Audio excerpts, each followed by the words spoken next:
Olá, eu sou o professor Arenildo e nós vamos conversar agora sobre a dissertação argumentativa. É importante, embora não seja imperioso, necessário, mas é importante que você assista aos passos anteriores.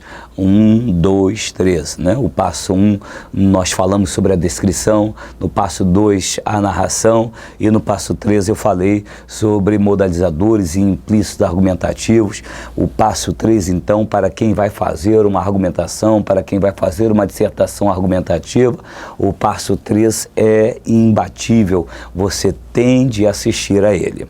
Aqui, na verdade, o que é uma dissertação argumentativa, né? Então, aos pouquinhos, nós vamos construir, estamos fazendo a base sólido do nosso conhecimento acerca de redação e aos pouquinhos nós vamos edificar isto e quando nós chegarmos lá em cima, né, você vai dominar estas técnicas de como fazer uma dissertação argumentativa, bem como também de fazer uma descrição e uma narração, né? Que é uma dissertação argumentativa. Como é que você vai fazer uma dissertação argumentativa se você não tem uma ideia nítida do que vem a ser isso, né? Um texto argumentativo tem como ponto central uma tese, isto é, uma opinião acerca de um assunto tematizado. O conceito de texto é muito mais amplo do que o que normalmente é trabalhado em salas de aula, em salas de cursos, né? Então, na verdade, existe o texto verbal com palavras, o texto não verbal, o texto de imagens, e o conceito de argumentação é muito mais amplo, né?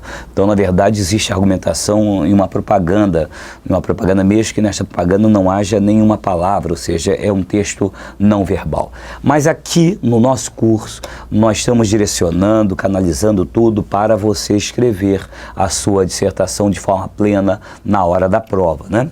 Então aqui eu coloco texto argumentativo, tem como ponto central uma tese, isto é, uma opinião acerca de um assunto tematizado.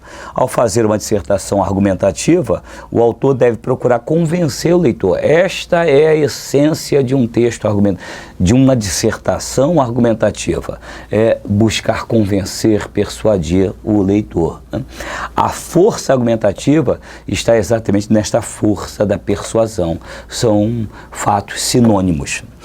Há várias estratégias argumentativas, várias, nós vamos aprender aqui as principais delas, várias, né? Um texto argumentativo, para você dar densidade argumentativa ao seu texto, você pode apelar a exemplificações, a analogias, dados estatísticos, tudo isto porque em um texto argumentativo as afirmativas não podem ser em vão.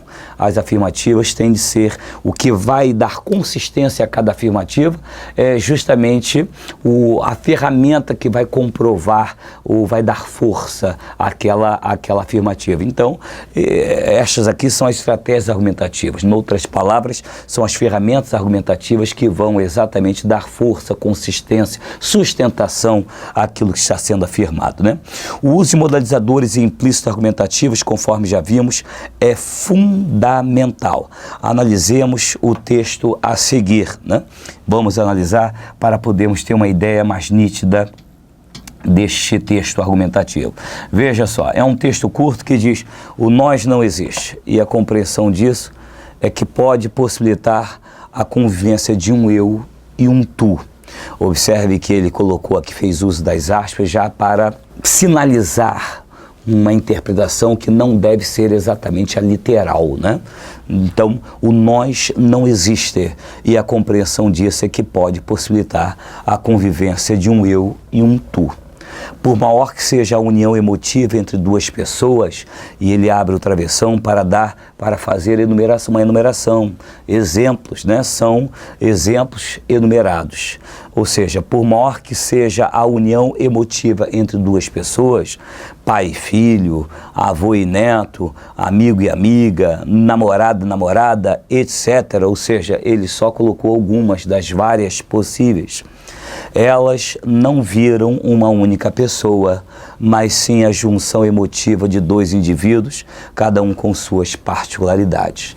Vejo que o autor, já no primeiro parágrafo, defende uma tese, defende uma opinião, defende um posicionamento. O posicionamento de que não há uma unidade completa, por maior que seja a intimidade, por mais forte seja a relação entre duas pessoas, independentemente do grau de relação ou de parentesco, as duas pessoas não se transformam em uma só. Por isso ele diz aqui: o nós não existe. Este nós aí não existe, né? O tal nós, com uma comunhão integral entre duas pessoas, isso não existe, né? Por definição da Aurélio, aqui é uma ferramenta argumentativa. A definição de um termo, isso é uma ferramenta e tanto. Ainda que na hora da prova, claro, na hora da prova você não tem o Aurélio em sua mente, claro, mas você não precisa ser tão específico, né? Por definição, você pode dizer, você pode apelar ao significado, à etimologia da palavra e fazer disso uma estratégia argumentativa, né?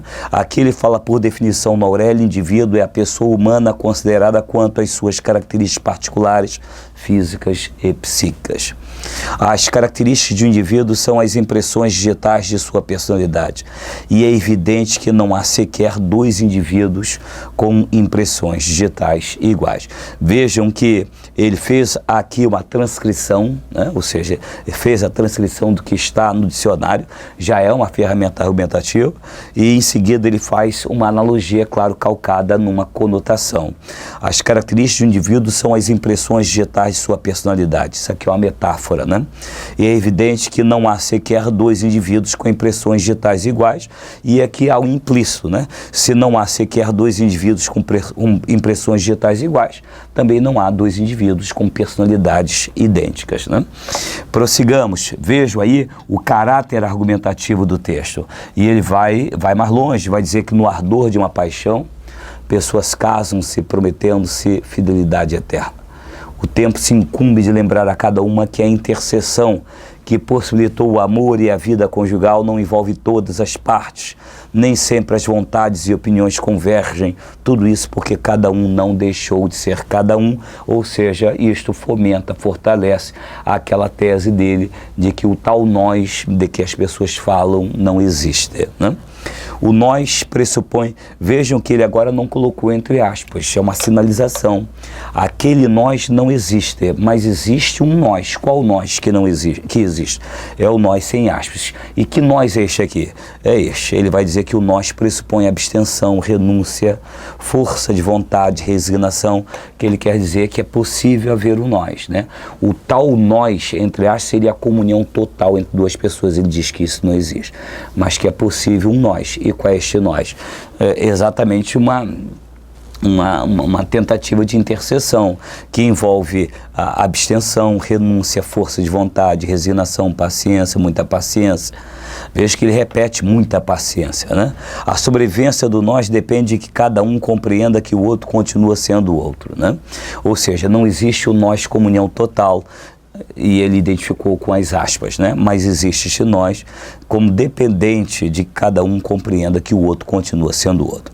É preciso administrar emoções, orgulhos, egoísmos, vaidades, e ele fala de forma exclamativa, embora ele não tenha feito uso do ponto de exclamação, mas ele diz como é difícil viver o nós, né?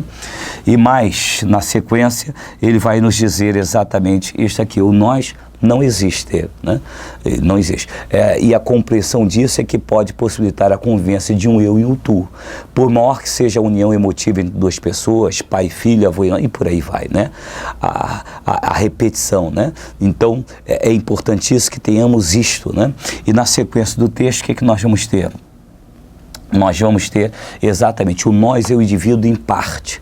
O nós, veja aí, ó, vou voltar para que você tenha exatamente essa noção lá no início do texto, quando ele coloca exatamente o nós com aspas. Este nós aqui que não existe, é a comunhão total. Aqui, na verdade, ao final do texto, quando ele fala o nós é o indivíduo em parte. O nós tem que compensar a parte renunciada. Caso contrário, ela reclama. E eu, você me mascarou porque está valendo a pena, eu quero viver. Na ânsia de argumentar, isso aqui é um texto de natureza obviamente argumentativa, né? Vejo que ele faz o uso de polifonia. Polifonia são as vozes presentes num texto.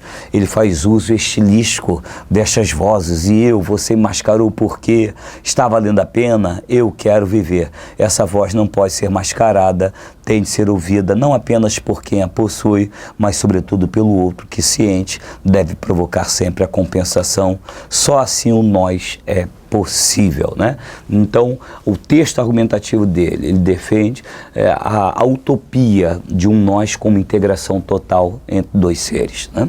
O que ele defende é que pode haver o nós, desde que haja abstenção, renúncia, compreensão, ou seja, o texto fala exatamente das relações humanas.